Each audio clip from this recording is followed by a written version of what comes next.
আপনাদের খুবই common question থাকে যে আপনারা যে চুল প্রতিস্থাপন করছেন, আপনারা তো আমাদের থেকেই চুলটা নিচ্ছেন, তো এক জায়গা থেকে যে চুলটা নিয়ে আরেক জায়গায় লাগাচ্ছেন তাতে কি আমার পেছনের অংশের চুল বা যে জায়গা থেকে চুলটা নিচ্ছেন সেই জায়গায় চুলটা কি কমে যাবে? আসলে তেমন নয়।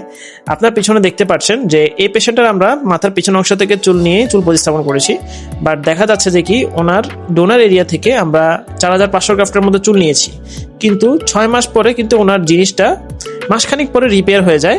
বাট 6 মাস পরে যেহেতু আপনাকে রেজাল্টের ভিডিও দেখাচ্ছি, 6 মাস পরে কিন্তু ওনার ডোনার এরিয়া এবং সামনের এরিয়ার রেজাল্টটা কিন্তু দুর্দান্ত এসেছে, এবং মাথার পেছনের অংশ দেখে বোঝা যাচ্ছে না যে ওনার পিছনের অংশ থেকে চুলটা নিয়ে চুল প্রতিস্থাপন করা হয়েছে।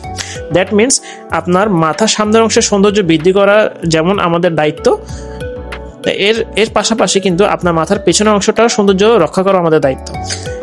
এর মানে হচ্ছে যখনই আপনি ট্রান্সপ্ল্যান্ট করবেন, দুই দিকে সৌন্দর্য রক্ষা করাটাই আমাদের কাজ, এবং আমরা সামনের অংশ বৃদ্ধি করতে গিয়ে পেছনের অংশটা নষ্ট করতে পারবো না। তাই একটা মিনিমাম রেঞ্জে আমরা চুলটা নিয়ে থাকি যাতে মাথার পেছনের অংশটাও আপনার সুন্দর দেখায় এবং সামনের অংশটা যেন খুব সুন্দরভাবে ফুটে ওঠে। তো আপনারা দেখতে পাচ্ছেন এই পেশেন্টটার খুবই সুন্দর রেজাল্ট এসেছে, এবং 6 মাসের মাথায় ওনার সামনের অংশটাও যেমন সুন্দর রেজাল্ট এসেছে, মাথার পেছনের অংশটা কিন্তু সৌন্দর্য বজায় রয়েছে।